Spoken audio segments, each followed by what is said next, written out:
안녕하세요. 코아 투더골드문 진행의 이정원입니다. 비트코인이 현재 19,200달러 선을 좀 지나는 가운데 소폭 반등해서 출발했습니다. 상승을 지속시키기 위해서는 19,000달러 지지해주는지 좀 지켜봐야 될 것 같은데요. 바실 하드포크를 앞두고 또 고래들은 카르다노를 매집하고 있고요. 또 리플은 어제 또 20% 상승을 넘겨왔습니다. 또 이런 상황에서 우리 어떤 자세로 투자에 임하면 좋을지 오늘 전문가님들 모시고 얘기 나눠보도록 하겠습니다. 먼저 비트초아님 모셔볼게요. 안녕하세요. 안녕하세요. 코인 뉴스 읽어주는 비트초아입니다. 현재 비트코인의 움직임이 사실 이제 막 굉장히 큰 하락과 상승을 반복하던 모습이었어요. 그래서 개인 투자자 분들께서는 투자하시기가 굉장히 힘드신 그런 장이라고 생각이 됩니다.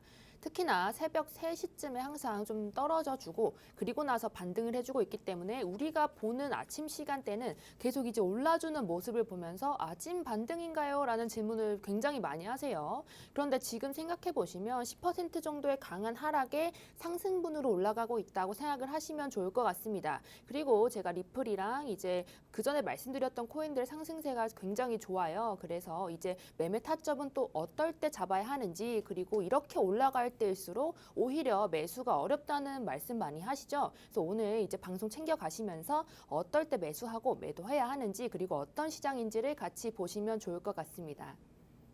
네, 리플 어제에 이어서 오늘도 정말 많은 상승 보여주고 있는데 우리가 매수 타점 어떻게 잡아보면 좋을지 비트초아 전문가님과 함께 하시면 될 것 같습니다. 계속해서 코인한스님 모셔볼게요. 안녕하세요. 네, 반갑습니다. 일단 안녕하세요. 반갑습니다. 코인한스 전문가입니다.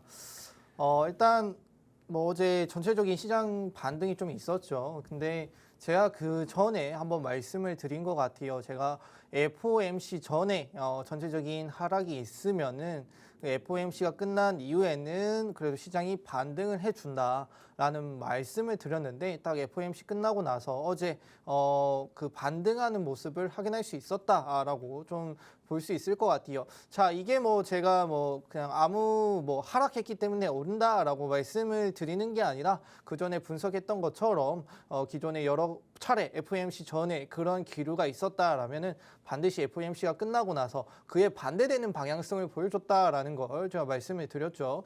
자, 이렇게 방향성이 변화한 데는 아무래도 요즘 트렌드, 사람들이 계속 하는 트렌드죠. 선반영되는 내용들이 좀 나왔던 것 같아요. 자, 사람들이 FOMC를 통해서 어느 정도, 자기들이 걱정하고 혹은 예측했던 부분을 딱 이제 검사를 맞는 부분이라고 볼 수 있거든요. 그 검사를 맞고 나니까, 편안하다라는 느낌으로 사람들이 다시, 우리가 이제 내가 걱정하던 거, 아는 거, 이렇게 허락 맡았고 숙제 하나 끝났으니까 이제 다시 해보자라는 느낌으로 또 가는 것 같아요. 그래서 간단하게 앞으로 있을 시장을 좀 예측을 하자면은 이제 10월 달에 FOMC도 없고 11월, 12월로 넘어갔죠. 그래서 이제 소비자 물가 지수가 또 10월 초 중순쯤에 나올 텐데 그 기간 전까지는 또 다시 우상향하는 모습을 보여주지 않을까 조심스레 예측을 해보겠습니다. 네, FOMC 회의 전후로 어떤 방향성 보일지 한수님께서 말씀해 주셨는데 정확하게 흐름 맞춰 주셨습니다. 우리 11월, 12월 FOMC 회의가 있기 전까지는 좀 우상향 흐름 보일 것이라는 말씀까지 주셨습니다. 저희는 계속해서 코인 소식 볼 텐데요. 같이 화면 보시겠습니다. 네, 러시아 재무부와 또 중앙은행 국제결제 암호화폐 사용법 초안을 합의했다는 소식입니다. 네, 다음으로 리플이 SEC 소송을 승리하면 암호화폐 전반적으로 포물선을 그리며 상승할 것이라는 전망이 나오고 있습니다. 네, 다음으로 진리카에서 웹3 게임 콘솔 시제품이 공개되었습니다. 플스와 경쟁을 목표로 하고 있다고 하는데 지금 플레이스테이션을 넘을 수 있는 이러한 기술력이 있는지 좀 궁금합니다. 진리카 좀 괜찮을까요, 한수님? 진리카 괜찮죠. 사실 그 전에 진리카가 엄청난 상승을 보여줬잖아요. 그 부분이 여기서 또 다시 한번 나타나는 것 같은데 이런 내용들이 나오면 진리카가 또 반등을 해야 되는데 워낙 그 전에 엄청난 퍼포먼스를 보여줬기 때문에 지금 시장이 좀 반영이 안 되고 있는 것 같아요. 근데 이 진리카가 열심히 이 게임 산업에 좀 더 많이 이제 투자를 하고 그다음 프로젝트 업그레이드를 통해서 좀 좀 진화하고 있는 모습을 확인할 수 있다라고 좀 말씀을 드릴 수 있을 것 같습니다. 네, 마지막 소식 같이 보겠습니다. 네, 솔라나 출시 2년 만에 트랜잭션이 1,000억 건이 돌파되었다고 합니다. 하지만 네트워크 문제가 아직 솔라나한테는 좀 해결 과제인 것 같은데 솔라나 좀 어떻게 보시나요, 지금?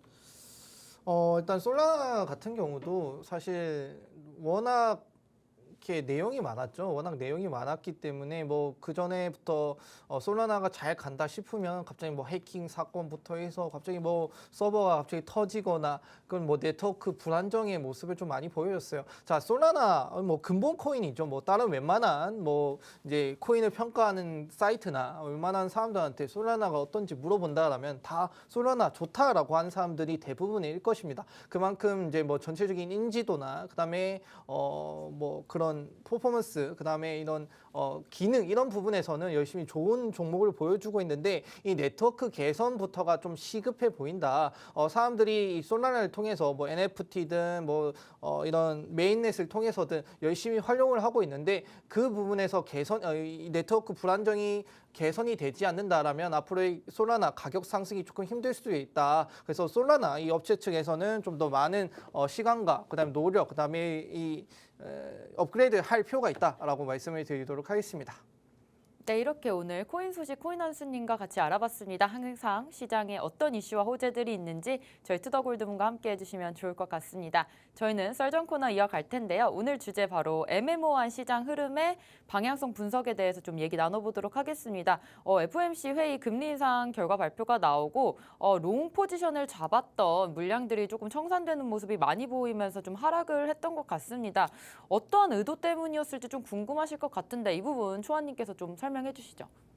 네, 우선은 지금 차트를 같이 보시면 좋을 것 같습니다.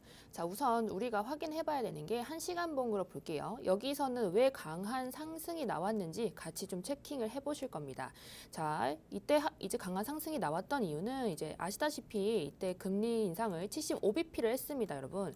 자, 이 75bp가 나왔는데 이게 1시간봉 상으로 보시면 어쨌든 금리 인상 전에 오르는 건 한수님의 의견과 항상 동일합니다. 저는 금리 인상 전에 항상 올라왔으니 이제 만약에 물려 계신 분이 있으면 꼭 금리 인상 전에 매도하시라는 말씀을 항상 드리죠. 그래서 75bp 인상을 하면서 이때까지 이제 가장 강력한 이제 저항대 19.8K를 뚫고 20K 가까이 다가가다가 이제 거기 선에 맞고 다시 떨어져 줬었습니다. 자, 근데 이때 왜 하락을 했냐면 이제 75bp 예상치와 동일하게 이제 나왔죠. 그래서 개인 투자자분들이 지금은 이제 그러면 예상치랑 똑같이 나왔으니 불확실성이 해소가 되면서 시장이 올라갈 것이다 라고 생각을 한 겁니다. 그래서 이제 강력하게 롱 포지션을 고배율로 많이 들어가신 거예요. 그래서 이렇게 올라갔다가 이제 점도표라는 게 있습니다. 점도표에서 이제 대부분의 이제 연준 의원들이 사실은 시장에 부정적인 의견을 많이 가지고 있습니다. 게다가 이제 44.5% 기준금리가 이제 연말 기준으로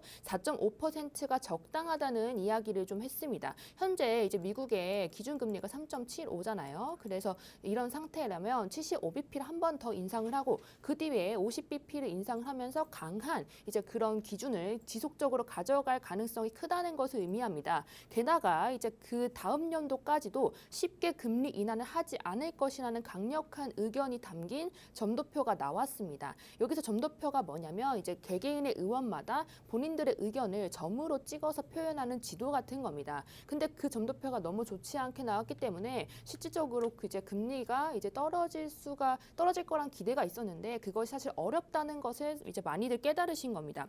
자, 어쨌든 이제 파월 의장이 여기서 또 연설을 또 했죠. 이제 좀 강한 연설을 좀 했는데 이제 거기서 같이 주목해 보셔야 할 것은 노동 시장과 그리고 실업률의 증대, 실업률가 더 증가를 해야 되는 거죠. 그런 상황에서 또 부동산 하락이 지속될 것이다. 내년까지도 연착륙이 불가능할 수도 있다라는 이야기를 강하게 매파적인 이야기를 하면서 시장은 지금 이렇게 강하게 떨어지는 모습을 보여줬습니다. 자, 여기서 여기까지는 대략 10% 정도고 10% 정도가 우리가 자고 있는 시간대에 하락을 한 겁니다. 자, 그럼 당연히 위로도 청산이 나오고 아래로도 청산이 되면서 지금까지 비율 중에 가장 역대급의 청산이 좀 일어났었습니다. 자, 근데 제가 100bp를 원래 할 수도 있다. 아니면 75bp를 3번이나 연속을 할 수도 있다라는 이야기를 저번 방송에서도 말씀을 드렸었는데 그 이유에 대해서 좀 말씀을 드릴게요. 100bp 얘기를 했던 이유는 어쨌든 시장에서 가장 문제가 되는 것은 지금 이제 시장의 유동성의 증대입니다. 지금 돈을 너무나도 많이 찍어냈기 때문에 이런 우리가 말하는 가상자산이라든지 주식의 투자자가 늘어나면서 이제 시장의 유동성이 너무 증대가 되었기 때문에 지금 파월의 입장에서는 이제 이런 것들을 죽여줄 수밖에 없는 상황입니다. 그래서 예상치보다 이제 좋을 것이라고 생각했던 75bp가 8 정도 그리고 100이 이제 이 정도의 비율로 지금 그 전에 예상치가 있었죠. 그래서 그와 반대되는 움직임을 보여주면서 시장을 이제 눌러줘야지만 유동성이 많이 없어질 수 있다는 거죠. 한마디로 청산을 좀 유도했다는 것을 볼 수 있습니다. 게다가 이제 좀 100bp의 인상은 사실 지금 좀 어려우니만큼 제가 전에 말씀드렸던 75bp의 세 번째 인상, 즉 연말에는 4.5의 기준금리를 가져갈 것이다라고 이야기를 한 것으로 보여요. 자, 그래서 우리가 지금 이런 시장에서는 피부로 와닿지는 못하지만 어쨌든 강하게 상승하고 하락하는 장의 반복입니다. 근데 아시다시피 제가 지금 이런 장에선 파동으로 움직인다는 이야기를 드렸어요. 그래서 지금 같은 입장에서는 우리가 깨고 있을 때마다 올라갔기 때문에 지금 우리가 볼 때마다 올라가고 있었죠. 그래서 사실 강한 상승인데 왜 매수를 안 하나요? 라고 말씀을 하시면 이럴 땐 매수하는 게 아닙니다. 그전에도 말씀을 드렸었는데 파동상 이제 좀 정리가 되고 이제 좀 하락하는 그런 조정장에서 매수 진입을 하셔야지 이제 좀 추가적인 수익들 많이 얻어내실 수 있다고 생각하고요. 그리고 더 한 가지 더 말씀을 드리면 여기서 저점을 한 번 더 깨고 강하게 내려왔었습니다. 강한 패닉셀을 유도했던 이제 세력들의 움직임으로 보여주고 이렇게 이제 강하게 상승하지만 이제 되돌림하락이 크게 나오는 장인 만큼 패닉셀이 강하게 나올 수 있어요. 이럴 땐 무리해서 머리 꼭대기에서 들어가는 것이 아니라 조금 놓아주고 이제 아래에서 진입하시는 것이 더 효과적인 장이다라고 말씀을 드립니다. 네, 강력한 점도표가 나온 만큼 파월은 계속해서 강하게 금리 인상을 할 것 같습니다. 지금 파월 연설로 봤을 때 노동시장과 또 실업률이 증가가 되면서 부동산 하락까지 지속이 되고 있다라고 말을 했는데요. 지금 시장 유동성이 너무나 많이 풀려 있기 때문에 이 부분 좀 크게 잡으려고 하는 모습이고요. 또 시장을 또 눌러주는 모습 보였습니다. 강한 상승과 하락 지금 반복되는 장이기 때문에 파동에 의해서 좀 장이 이루어지는 것 같습니다. 따라서 파동을 보시고 좀 매수를 하셔야 될 것 같은데 지금은 파동상에 좀 정리가 되고 조정장에서 매수를 들어가시는 게 좀 괜찮다고 말씀 주셨습니다. 계속해서 암호화폐 얘기 나눠보도록 하겠습니다. 지금 각 나라에서도 암호화폐 법안들이 계속 나올 것 같고요. 아까 코인 소식에서도 살펴봤듯이 러시아에서도 암호화폐에 대한 사용법 초안을 좀 합의 중인 것 같습니다. 이 부분 한스님께서 좀 설명해 주시죠. 일단 사실 뭐 전에도 많이 말씀드렸다시피 암호화폐는 이제 뗄래야 뗄 수 없는 부분이다라고 제가 많이 말씀을 드렸어요. 그러면 이제 뗄래야 뗄 수 없다라면은 이 암호화폐를 어떻게 해야 되는가가 정말 중요할 것 같아요. 그래서 일단 뭐 영국이나 러시아에서도 이제 암호화폐 관련해서 여러 가지 이제 뭐 법안들이 조금씩 나오고 있습니다. 일단 가장 먼저 저희가 암호화폐 하는 데 있어서 우리들이 가장 이제 이 암호화폐에 꺼렸던 점이 뭐냐면 리스크가 크다. 그다음에 아직 정확한 체제가 잡혀 있지 않다. 그다음에 그만큼 좀 이건 도박이 아니냐, 불법이 아니냐라는 내용들이 좀 많이 있었죠. 그래서 그 부분들을 조금씩 개선해 가고 어느 정도 이제 틀을 잡아감에 따라서 사람들도 쉽게 암호화폐를 좀 접할 수 있는 이 기회와 계기들을 만드는 것이 아닌가라고 좀 말씀을 드릴게요. 일단 영국 정부는 우선 이 암호화폐를 통해서 가질 수 있는 불안 요소를 먼저 해소하는 데 좀 많이 치중된 법안을 좀 만들고 있어요. 암호화폐의 뭐 자산 압수나 동결, 회수를 좀 용이하게 하는 법안을 좀 도입을 하고 있다라고 해요. 자, 5월 달에 처음 나온 이야기인데 법 집행 기관이 뭐 자금 세탁, 마약, 그다음 사이버 범죄 등에 사용된 암호화폐를 용이하게 압수를 하고 동결하고 회수할 수 있도록 지원하는 경제 범죄 및 기업 투명성 법안을 마련했다라고 합니다. 아무래도 이제 암호화폐가 이 불법 자금 세탁이나 여러 나쁜 루트로 많이 사용이 된다라는 내용들이 있는데 이 부분도 잡고 들어가겠다. 자, 이렇게 되면 이제 암호화폐를 이렇게 나쁜 목적으로 사용하는 사람들이 좀 많이 줄 것이고 진짜 투자 목적으로 사용하는 사람들이 좀 더 쉽게 접근할 수 있지 않을까라는 내용들이 나오고 있는 것 같아요. 그래서 범죄 및 부패 부패에 따른 자금 세탁에 암호화폐가 사용되는 것을 막고, 그다음에 지금 현재 뭐 영국 자체가 암호화폐 산업에 진출하고 있는데 이거는 이제 암호화폐를 나쁘게 사용하는 사람들이 진출할 가능성이 높다. 그래서 그보다는 암호화폐를 혁신적으로 생각하는 사람들이 선택하는 나라가 됐으면 좋겠다라는 식으로 좀 접근하고 있는 것 같습니다. 자, 그리고 러시아도 좀 더 추가적으로 말씀을 드릴게요.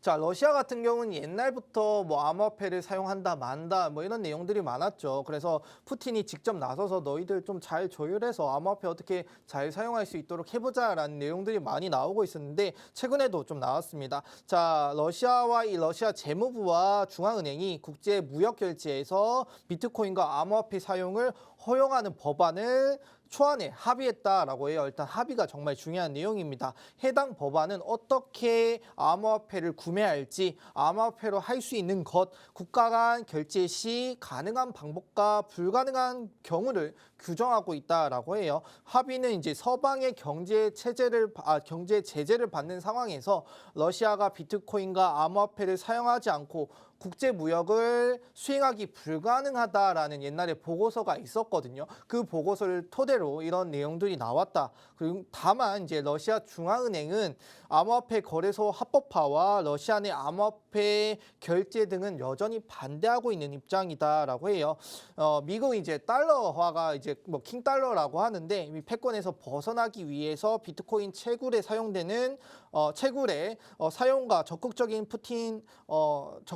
이제 푸틴 대통령의 이 지지가 있었죠. 이 지지를 가지고 또 재무부와 중앙은행이 타협을 좀 만들어내지 못했어요. 근데 이게 이제 어느 정도 또 타협하고 최종안까지 가면은 또 빈번히 이제 무산되는 내용들이 나왔는데 지금 이제 중앙은행 같은 경우는 요즘 힘이 좋거든요. 서방의 이런 금융 제재 속에서도 루브라죠. 루브라 가격을 잘 방어하는 모습을 보여주면서 푸틴의 좀 신임을 좀 얻고 있는 모습을 보여주고 있어요. 제가 뒤에서 2부에서 뭐 어떻게 루브라 가격 방어를 잘 하고 있는지 좀 말씀을 드릴 텐데 그 부분 좀 참조하시면 좋을 것 같다 말씀을 드리겠습니다. 네, 한수님께서는 영국과 또 러시아의 암호화폐 법안에 대해서 좀 설명해 주셨습니다. 초아님, 그러면 지금 미국에서도 아까 파월이 말했듯이 좀 부동산 가격 내려갈 것이다 이런 얘기가 있는데 매매 계약 취소가 좀 더 일어나고 있다고 합니다. 이 부분 좀 짚어주시죠. 네, 우선 이번 금리 인상에서 연준 의장이 말을 했죠. 이제 이제 집값이 내려갈 것이다라는 이야기를 이제 얘기를 했습니다. 자, 미국의 주택 판매가 7개월 연속으로 하락세를 좀 보이고 있습니다. 그래서 이런 부동산 시장에 침체가 우려되는 상황이다라는 걱정을 지금 하고 있어요. 특히나 이제 로이터에 따르면 파월 의장이 FOMC 정례 회의 이후에 지금까지의 미국의 부동산 가격이 너무 거품이 많이 껴있던 상태고 이제 수요와 공급 곡선을 조금 내려서 전체적으로 조정을 줘야 할 타이밍이다라는 이야기를 했다고 합니다. 그래서 사실 물가 안정을 위해서 기준금리를 지금까지 한 3차례 동안 0.75를 올렸죠. 그리고 추가 인상을 예고한 만큼 이제 집값이 떨어질 것이다라고 생각하시는 분들이 많은 것 같습니다. 그리고 2달 연속 실제 전월비 대비해서 집값이 하락을 했고요. 이제 8월에 기존 주택 중위 가격이 40만 달러 선 밑으로 내려갔다고 합니다. 그리고 이게 저번 달에 비해서 1만 달러 넘게 떨어진 수치라고 해요. 더 확인해 보셔야 할 것은 가격이 더 떨어질 것이라 이런 생각이 더 중요하다는 거죠. 어쨌든 지금 이런 매매 취소율이 16% 정도 나오고 있다고 하는데 이런 것들을 전부 종합적으로 생각해 보시면 한국도 이제 비슷한 것을 겪고 있어요. 이제 모기지 금리라고 하는데 이것을 상환할 수 있을지 이런 것들에 대한 걱정도 늘고 주택 가격이 더 떨어질 것이라는 생각이 더 늘었기 때문에 이제 매매를 취소하는 그런 방식으로 가져가고 있는 것으로 보입니다. 그리고 특히나 우리가 팬데믹으로 인해서 이제 외곽 지역의 수요가 항상 늘었었거든요. 근데 그 외곽 지역이 아무래도 이제 본가가 있고 새로운 집에 투자를 하는 식으로 하든지 이렇게 두 가지 집을 가지고 있는 경우가 많기 때문에 이 외곽 지역에 이제 부동산이 크게 하락을 하고 좀 영향을 많이 받았을 것이라고 점쳤다고 해요. 근데 자본시장상 제가 한번 말씀드린 적이 있는데 항상 이제 사람은 좀 더 유동성이 큰 것에서 점점 이제 중요하다고 생각하는 순으로 버려진다고 해요. 그래서 지금 생각해 보시면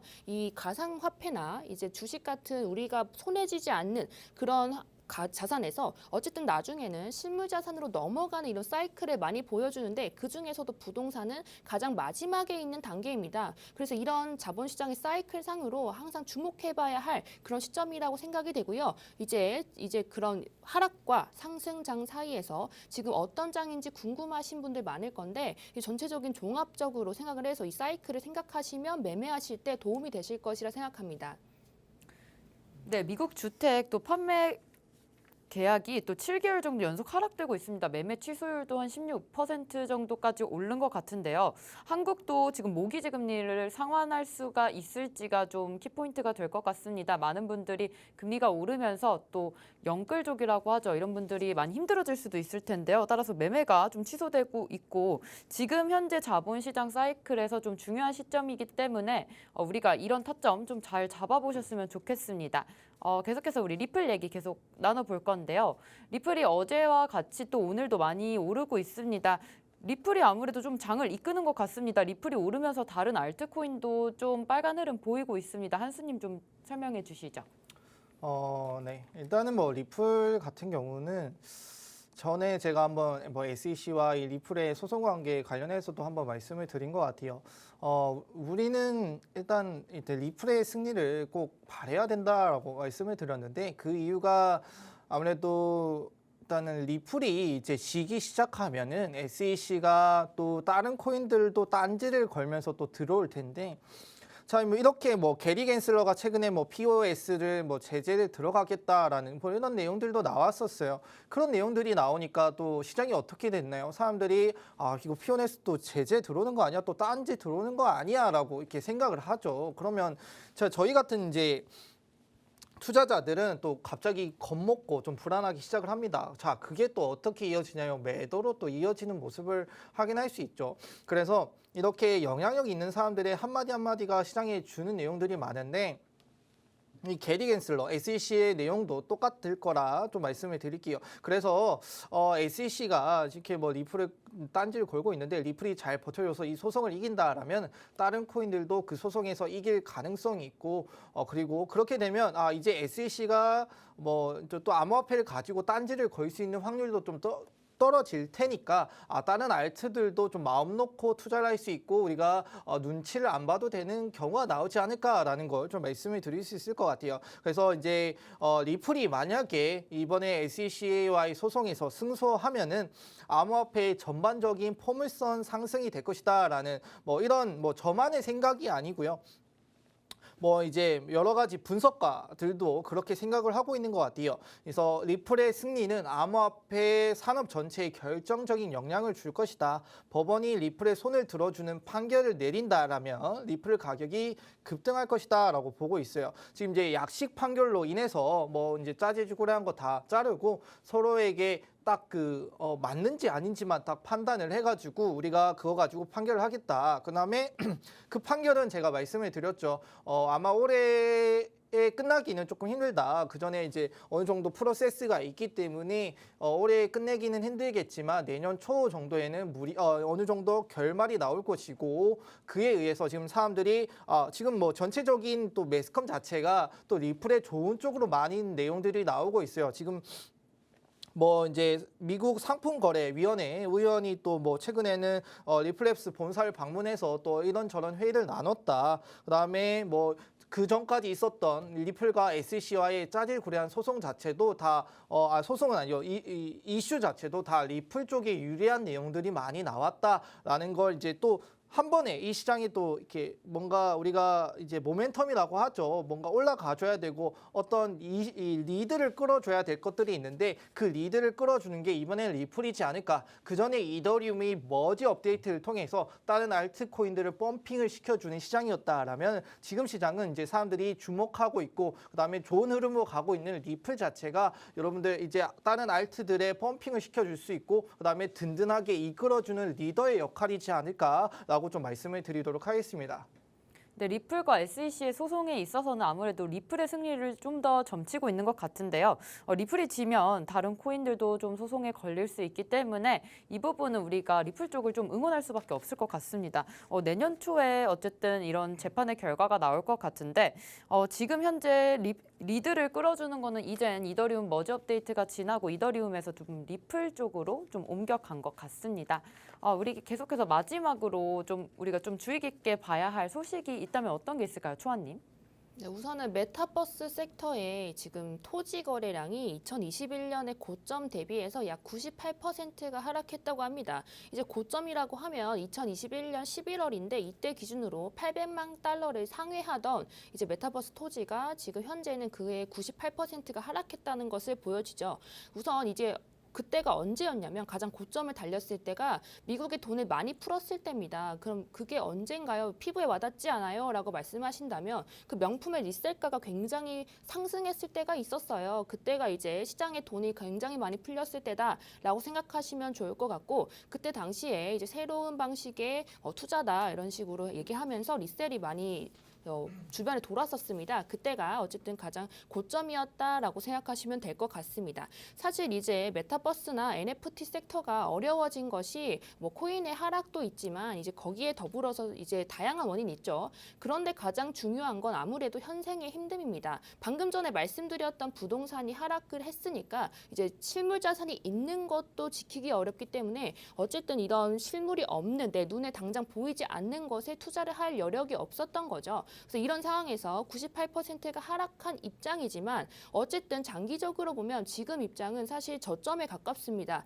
왜냐하면 메타버스가 우리의 생각보다 이루어지고 있고 그리고 주변에서 이용되고 있는 경우가 굉장히 많습니다. 특히나 조금 아셔야 하는 게 뭐 최근에 환경오염이나 여러 가지 문제들로 인해서 야외에서 할 수 없는 것들을 대체하기 위해서 메타버스를 쓰는 경우가 많습니다. 그래서 그런 것들을 항상 체크해 보시면 좋을 것 같고요. 게다가 제가 지속적으로 조금 말씀드렸던 이유들은 어쨌든 지금 우리가 이야기를 하는 뭐 디파이라든지 다른 섹터들은 이제 결제 플랫폼이든 예술품이든 어쨌든 중요한 것은 이제 생태계가 이루어져야 하는 것들인데요. 지금 이런 시스템이나 예술품을 산다고 해도 이런 꼴은 이제 어쨌든 집이 없는 상황에서 이제 장식품들만 난무하는 그런 상황이랑 거의 비슷한 것이라 생각을 합니다. 그래서 메타버스 섹터, 특히 샌드박스의 상승을 제가 한 저번 주부터 말씀을 드렸는데 그래도 지금 상승률이 좋더라고요. 10% 이상의 상승을 좀 보여주고 있습니다. 근데 샌드박스도 메타버스 섹터의 대장이지만 사실 언락이라고 하죠.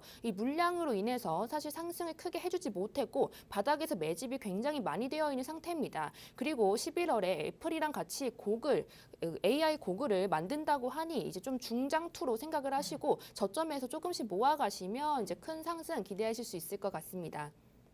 네, 메타버스로 토지를 거래를 했는데 지금 800만 달러를 상회하던 것이 98%가량 하회했다는 또 소식입니다. 물론 장기적으로 봤을 때 지금 저점이기 때문에 또 생각보다 이런 메타버스 쪽이 많이 이용되고 사용되고 있기 때문에요. 또 샌드박스까지 좀 장기적으로 봤을 때 좀 상승을 해줄 수 있는 여력이 충분하다는 말씀까지 주셨습니다. 우리 리플 얘기 아까 나눠봤는데 그렇다면 상승했던 리플에 대한 좀 차트 봐주세요, 한스님.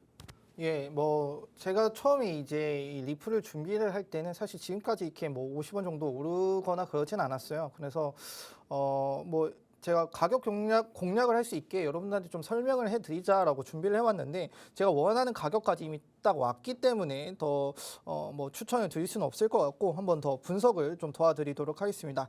일단은 이제 이 리플의 차트인데 제가 이제 뭐 피보나치를 최근에 뭐 정고점을 대비해서 좀 찍고 내려왔는데 현재 0.5 구간인 737원에서 40원 정도의 가격까지 왔습니다. 이제 저항 라인을 부딪히기 딱 좋은 라인까지 왔거든요. 자, 이제 또 때마침 RSI가 이제 과매수 구간에도 접어들었죠. 그렇다 보니까 개인적인 생각으로는 이제 저항 라인이기도 하고 매물대가 조금 있는 라인이기도 하기 때문에 그다음에 거기에 더해서 RSI가 높기 때문에 좀 더 다시 이제 조금이라도 조정을 받고 한번 가지 않을까라고 저는 좀 생각을 하고 있고 그렇게 된다라면 이제 선의 흐름대로 이 부분이죠. 뭐 650원 정도에서 다시 한번 여러분들 매수 안 들어가신 분들 한번 매수를 할 수 있을 것 같고 자 이게 조정을 좀 더 들어간다라고 하면은 0.236 구간이에요. 한 550원까지 한 번 더 이렇게 떨어졌다가 반등하는 모습을 보여줄 것이다. 자 이제 반등을 하게 되면은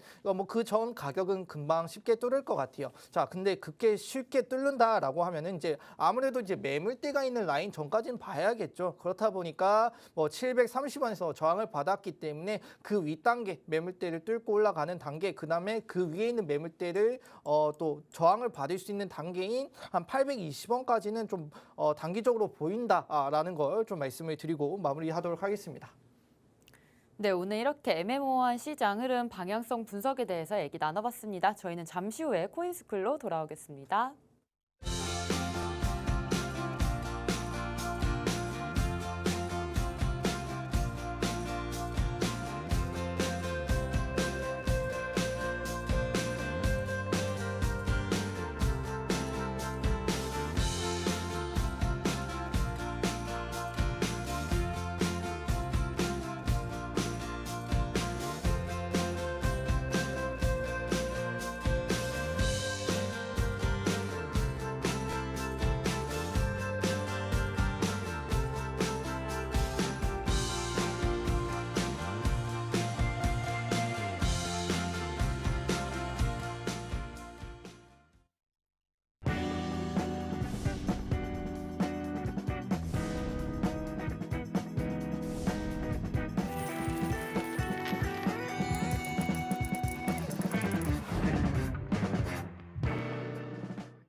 네, 코인스쿨 시간입니다. 오늘은 코인 한수님께서 달러와 경기 침체에 대해서 설명해 주실 겁니다. 오늘 강의로 많은 정보 얻어가셨으면 좋겠습니다. 코인 한수님 불러볼게요.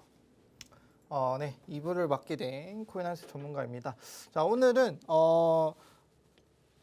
달러는 어디까지 갈 것인가? 이제는 뭐 강달러였는데 이제 사람들이 이제 강달러를 넘어서 이제는 강에서 킹으로 넘어갔죠. 그래서 지금 뭐 킹달러라고 하는데 그래서 달러는 어디까지 갈 것인가라는 걸 좀 설명을 드리고 그리고 이렇게 달러가 강세가 된 이유도 좀 간단히 말씀을 드리도록 하겠습니다.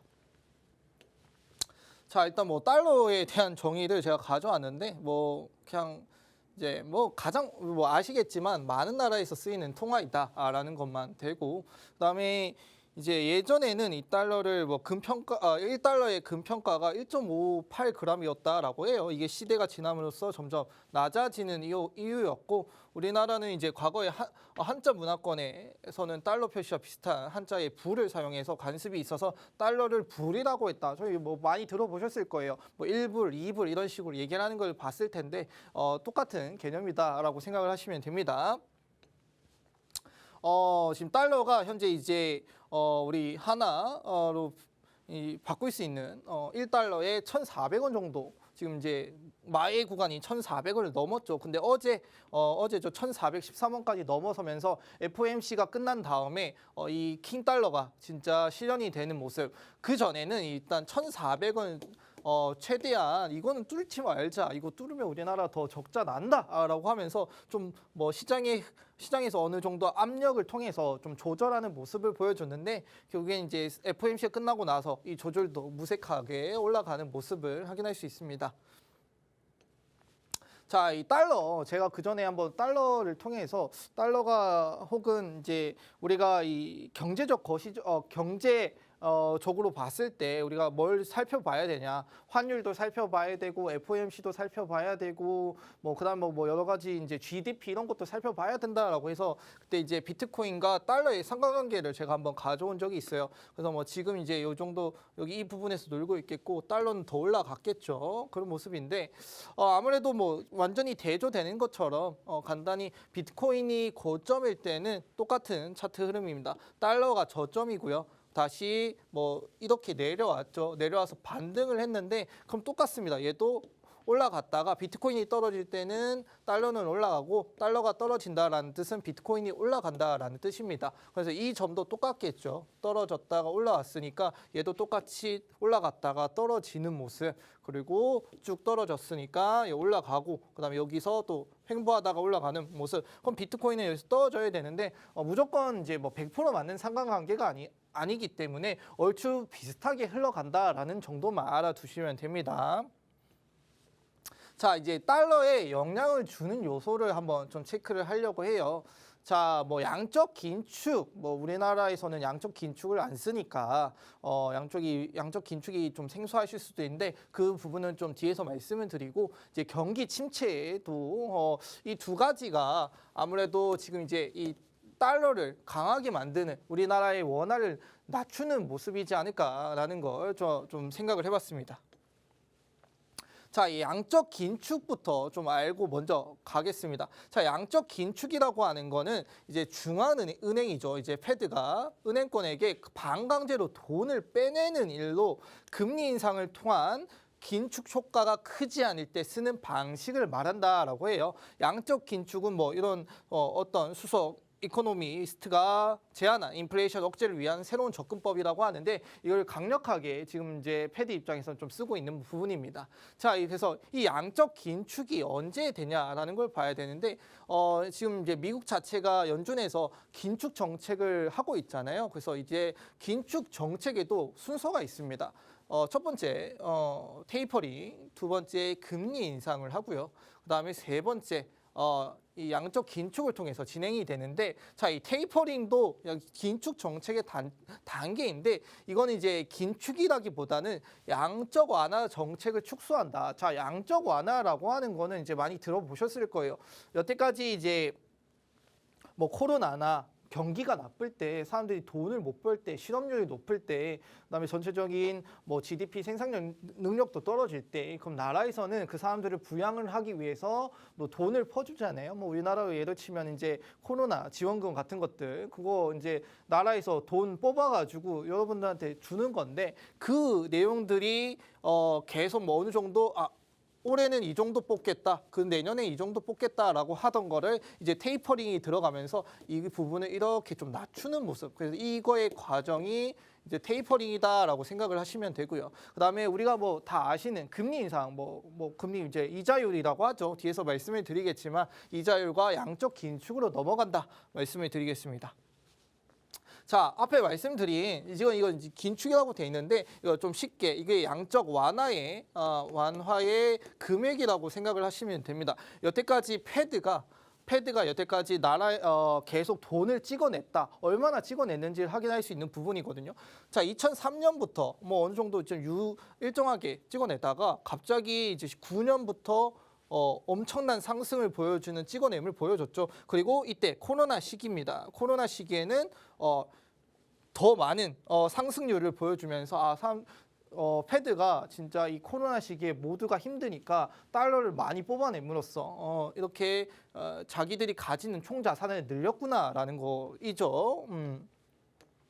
자, 이 양적 긴축을 할 때 이건 지금 이 차트는 달러 차트입니다. 달러 차트인데 달러 차트라는 거 알아두시면 되고 그럼 양적 긴축을 할 때 과연 이제 달러에 어떤 영향을 줬을까라는 걸 지금 이 지표를 통해서 제가 표시를 통해 해놨는데 첫 번째 1월 FOMC 때 이 내용은 2월달 정도에 나왔습니다. 2월달 정도에 나왔고 1월 FOMC 때 뭐 파월이 이런 내용을 할 것이다 뭐 이렇게 얘기를 하는데 그거에 더 디테일 디테일한 내용들은 이런 FOMC 회의록에서 찾을 수 있거든요. 근데 그 회의록에서부터 양적 긴축에 대한 내용을 조금씩 스멀스멀 꺼내기 시작을 했어요. 그렇다 보니까 이제 양적 긴축에 대한 내용들을 통해서 달러가 또 상승을 했고, 그다음에 이제 FOMC 때 우리가 양적 긴축 그냥 뭐 보고서를 통해서 한 거구나, 우리 그렇게 걱정할 거 없다라고 생각을 사람들이 했던지 이렇게 내려갔는데.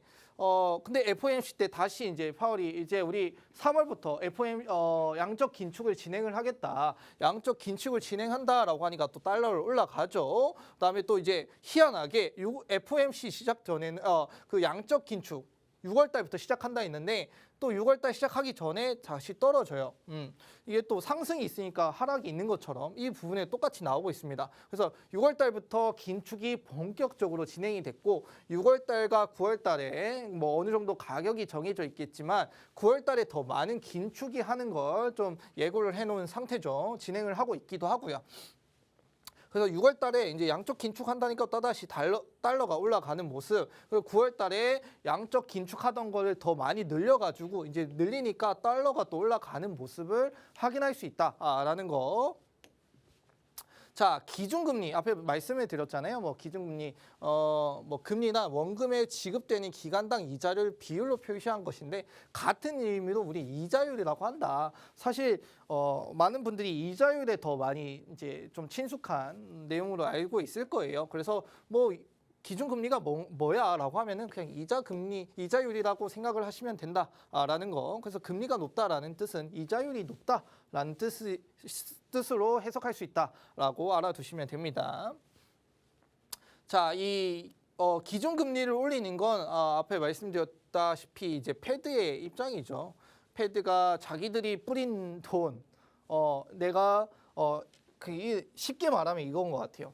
내가 일시불로 너희들한테 돈을 뿌렸어. 일시불로 돈을 뿌렸는데 너무 많이 뿌린 것 같으니까 내가 그 돈을 다시 회수해 오고 싶어. 근데 그 회수하는 돈을 어떻게 회수를 하냐면은 이제 일시불이 아니라 할부를 통해서 너희에게서 내가 준 돈을 할부를 통해서 걷어오겠다. 그게 이제 금리를 올림으로써 그 금리에 이제 포함이 돼 있는 거죠. 그렇게 뭐 돈을 찍는 내용도 하고 있고 그다음에 뭐 금리를 올리는 내용도 이제 패드에서 하고 FOMC를 통해서 진행이 되고 있다라고 생각을 하시면 됩니다. 요거는 이제 FOMC죠. 자, 기준금리. 자, 사실 앞에 제가 이제 양적 긴축 안에 기준금리를 넣었고 그다음에 조금 있으면 경기 침체 내용이 나올 텐데 자, 기준금리를 올린다 해서 무조건 달러가 올라가느냐를 좀 생각을 해볼 필요가 있을 것 같아요. 자, 지금 요거 이제 좀 먼 과거예요. 2000년도 그다음 2008년까지의 내용인데 자, 이 기준금리를 보면 한국도 엄청난 금리가 높았을 때입니다. 자, 우리 한국도 5%대여서 이제 뭐 5%까지 다시 가고 뭐 3%도 가고 이랬는데 이제 미국의 기준금리를 봐야 되죠. 자, 2003년이죠. 2003년인 1%였습니다. 1%였는데 2007년이죠. 2007년까지 4.25, 그다음에 2006년까지는 5.25까지 약 3년 동안 약 4.25% 정도의 금리를 올리면서 이때 미국이 좀 이제 금리를 올린 만큼 돈을 많이 풀었구나. 돈을 많이 풀었고 그래서 금리 올림을 통해서 돈을 다시 회수하구나라고 생각을 했을 텐데 그렇게 되면 여러분들 지금처럼 달러의 가치가 올라갔을까요? 안 올라갔을까요?를 생각을 해볼 필요가 있을 것 같아요. 그러면 이제 지금 상태라면 올라갔을 겁니다. 하지만 이때는 달러가 올라가지가 않았어요. 이것도 달러의 차트인데 자, 여기 제가 2003년 기준금리 1%때 1,200원 하던 달러가 자, 2006년 마무리 2007년이죠. 이때 달러 보니까 925원까지 떨어졌습니다. 그 말은즉슨 기준금리를 올린다라는 것 자체가 이 달러의 강세를 뭐 어느 정도 영향을 주겠지만 미흡하다. 그렇게 많은 영향을 주지 않는 내용이다라는 걸 과거 데이터를 통해서 말씀을 드리고 싶었어요. 그래서 기준금리 금리가 다가 아니다. 연준의 인위적인 조치는 제한적이다. 시장의 수요와 공급의 원리가 가장 크다. 뒤에서 말씀을 드리겠지만 양적 완화한 돈 앞에 이렇게 뭐 엄청난 상승을 보여준 완화한 돈의 3분의 2는 지금 미국의 나라가 보유하고 있다. 그래서 미국이 아무리 빨아들여도 그 나라들이 그걸 뱉어내지 않고 있어요. 그렇다 보니까 나라들은 가지고 싶고 미국은 그걸 쓸어와야 되는 입장에서 또 이렇게 좀 서로의 괴리가 있는 거죠. 그래서 경기 침체 이제 앞에서 제가 뭐 두 가지 이유 양적 긴축과 경기 침체를 말씀드렸는데 경기 침체입니다. 경기 순환의 여러 국면에서 경기가 하락하는 형태다. 즉 경제활동의 전반적인 감소로 나타나는 경제활동의 위축이다. 경기 침체라고 하고 후퇴라고 쓰는 게 더 알맞은 표현입니다. 그래서 자, 경기 침체 지금 뭐 이런 뉴스들이 많이 나오고 있어요. 한국 내년에 성장률이 하락할 것이다. 그래서 뭐 OECD나 이런 곳에서 종전에 뭐 이렇게 가격이 떨어지기도 하고 그다음에 성장률을 2.2에서 뭐 이렇게 낮추는 모습을 보여주면서 한국도 지금 이제 힘든 시기를 이어가고 있거든요.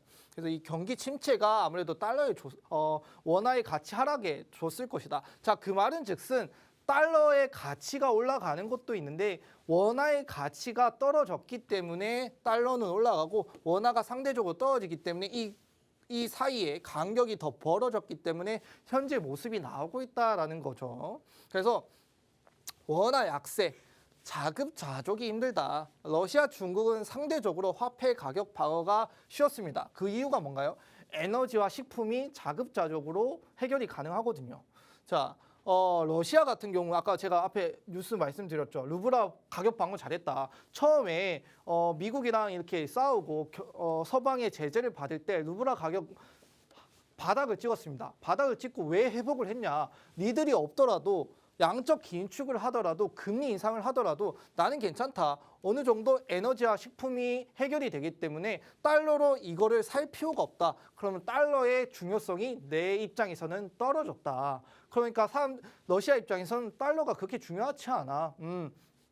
달러가 중요하지 않으니까 나는 달러의 가치가 올라갈 이유가 없어. 루블라가 상대적으로 다시 올라오면서 가격 방어가 된 거다. 중국도 똑같습니다. 뭐 에너지나 식품이 어느 정도 해결이 가능하죠. 그렇다 보니까 중국의 돈도 좀 어느 정도 해결이 가능한 거. 그래서 우리나라 대외 의존도, 대외 개방도가 높다. 한화 가치 방어가 힘들다. 달러가 많이 필요합니다. 저희는 이제 무역으로 먹고 사는 나라이고 에너지와 식품이 자급자족이 부족하기 때문에 이걸 살기 위해서 달러를 상시 보유를 해야 돼요. 근데 보유를 해야 되는데 이제 외인들이 들어와서 달러를 주고 우리가 그걸 가지고 있잖아요. 근데 그 외인들이 싹 나갔어요. 원화가 가치가 없다 생각하고 달러를 들고 있는 게 더 안전하다 생각을 했기 때문이죠. 그렇다 보니까 우리 나라에 있어야 할 달러가 많이 줄었고 물론 여전히 외환 보유고는 높은 편이지만 줄었기 때문에 이 달러의 가치가 또 올라갔고 하나의 가치는 여기서 또 떨어졌다. 그리고 무역 수지가 적자, 수입 물가 상승에 따른 수입액이 증가를 했다라는 것도 볼 수 있어요. 자, 뒤에서 말씀을 드릴 텐데 자, 이 대외 의존도는 한 나라의 경제가 해외 부분에 얼마나 의존하고 있는가를 나타내는 지표라고 해요. 근데 우리나라는 지금 이 작년에 85%였어요. 그만큼 GDP에서 해외 수출과 수입으로 벌어들이는 돈이 많기 때문에 한 이제 2022년까지 하면 이게 90% 정도 된다라고 해요. 그래서 90% 정도는 이제 우리가 팔고 벌고를 통해서 우리가 먹고 살고 있는 것이다라는 걸 볼 수 있는 거거든요. 그래서 이 부분에서 약세가 되니까 하나의 가치도 떨어지는 것이다. 자, 현재 이 부분이죠. 현재 마이너스 무역 수지가 마이너스에 들어왔고요. 그 마이너스는 점차 늘고 있는 모습이고, 자 여기에 보시면은 저희 한국 예전에는 지금 이제 요 진한 색이 위에 있는 게 좋았어요. 왜냐하면은 우리가 수출하는 게 수입하는 것보다 더 많았기 때문에. 근데 어느 순간부터 같아지더니 역전이 됐죠. 그러면은 우리는 수입하는데 드는 비용은 더 많이 들고 그에 비해 벌어들이는 수출액은 적어들었다. 그 말은 즉슨 이게 또 다시 이제 GDP가 역성장하는 모습을 확인할 수 있다. 이렇게 되면 어떻게 된다? 사람들은 굳이 한국에서 내가 이 물건을 살 필요가 없네. 왜냐하면 달러가 중요하니까 우리가 이 달러를 가지고 원화로 바꿀 필요가 없잖아. 그럼 다시 이게 악순환이 되면서 원화는 또 떨어질 것이고 달러의 가치는 다시 상승할 것이다. 우리나라 입장에서도 달러는 계속 보유를 해야 하기 때문에 이게 이제 경기 침체로 이어질 것이다. 라고 좀 마무리하도록 하겠습니다. 오늘 제가 1시 30분에 뭐 오늘 주제를 통해서 또 히든코인을 좀 설명을 드리도록 하겠습니다. 관심 있으신 분들 많이 참여하셔가지고 또 수익 얻어가시면 좋을 것 같다 말씀을 드리겠습니다. 네, 오늘 이렇게 달러 어디까지 갈 것인지 또 경기 침체까지 알아봤습니다. 오늘 배우신 부분들 정리하면서 투자에 어떻게 도움이 될 수 있을지 생각해 보시면 좋을 것 같습니다. 좀 더 자세한 매매 방법과 또 차트 분석 저희가 오후 1시 반부터 이어갈 건데요. 오후 1시 반에 무료 방송으로 진행하고 있습니다. 함께 하실 수 있는 방법 안내해 드리겠습니다. 먼저 컴퓨터로 들어오실 분들은 팍스경제TV 홈페이지에 들어오셔서 좌측 하단 보시면 투더골드문 배너가 있습니다. 배너를 클릭하시면 바로 전문가님들의 실시간 무료 방송을 함께 하실 수가 있고요. 또 핸드폰으로 함께하고 싶다라고 하시는 분들은 여러분들께서 매일 쓰고 계시는 녹색 창에 투더골드문 검색하셔서 상단 링크 통해서 들어오시면 됩니다. 잠시 뒤 오후 1시 반부터 무료 방송 함께 해주시면 좋을 것 같고요. 또 무료 방송에서 히든코인 주실 수 있으니까요. 꼭 참여해 주셨으면 좋겠습니다. 저희가 오늘 준비한 소식은 여기까지입니다. 본 방송에서 제공하는 정보는 투자 판단의 참고 자료일 뿐이며 특정 자산 가치의 상승과 하락을 보장하지 않는다는 점 유의해 주시길 바라겠습니다. 저희는 다음 시간에 오겠습니다. 시청자 여러분 고맙습니다.